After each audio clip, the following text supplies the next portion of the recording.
Well, Mugello back on the F1 calendar for the first time in a very long time, and boy oh boy, it did not disappoint. Red flags, incidents, safety cars, and today we're going to look at that safety car restart crash that occurred and explain a little bit about how it happened. This is MMTV. My name's Harry Benjamin. Don't forget to like and subscribe, and you can follow us, just search MotorMouth across the social medias.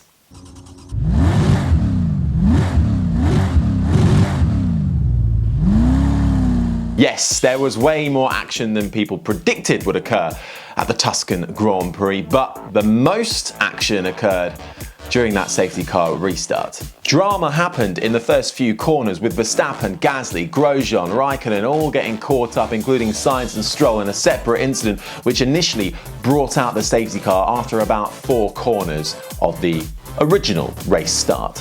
But it was the restart after this safety car period that caused one of the biggest crashes I think we've seen in Formula 1 for quite a while, certainly post-safety car. Right as Bottas released the field and put his foot to the floor, Magnussen, Latifi, Giovinazzi, Sainz and, well, nearly Grosjean were all wiped out in a matter of seconds. But what exactly caused this? Concertina, that's a word that's been said a lot and kind of indicates that actually the crash occurred mainly due to a series of unfortunate events, making it seem like it was a racing incident. And indeed, the FIA have issued 12 drivers with a warning, but no further action has been taken. But when you look at the incident, you have to say there's at least one driver who may have triggered it more so than the others. Was it race leader Valtteri Bottas? No.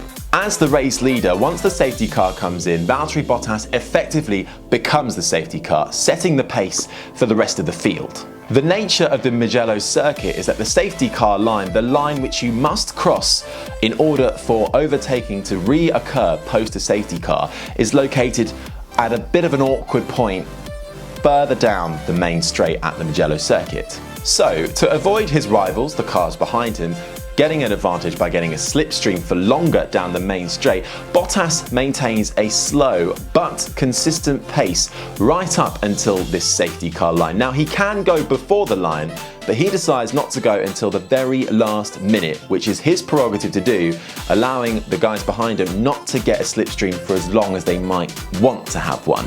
But it is this consistent pace that means Mr. Bottas is in the clear. So we look a little bit further down the field. Now, my first thoughts were that it might have been Latifi or Giovinazzi with poor reaction timings that could have really caused this collision along with the other cars. But that is not the case, I don't think. They were only going full throttle because the cars in front of them, really the only cars that they can see, were also going full throttle. Everyone then presuming that, okay, Bottas is gone, let's all floor it, the race is back on. But as we now know, that was not the case.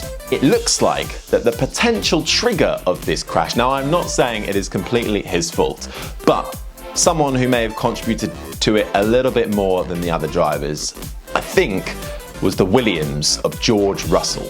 Now, one thing you are not allowed to do during a safety car restart is uneven throttle application, which basically means you're not allowed to floor it, then brake, then floor it, then brake again, because you're going to cause an incident. And that is what 12 drivers were called into the stewards room and all given a warning for. So this crash was more of a series of unfortunate events, really, but the one trigger does look like it was George Russell, who, when you look at the camera angles, was in P11 at the time, may well have dropped back to allow a gap to form in front of him, hoping to then take advantage of the slipstream momentum to then floor it on the restart, hoping to time it right with Bottas leading the field away once green flag racing got away. It looks like then George Russell went for it, as did the cars then behind him, although he was then met with P10, Ocon, who was slow again, meaning George Russell had not timed it right. George Russell brakes, has to move out to the right. Kevin Magnussen forced to slam it on the brakes because you cannot overtake a car under safety car conditions. And then, as you can see, they all went really into the back of K-Mag, causing quite a bad collision. Thankfully, though, all the drivers were able to walk away, and although the FIA has not placed the blame firmly at anybody's door, it does look like the main trigger of the Mugello safety car restart crash could well have been the Williams of George Russell.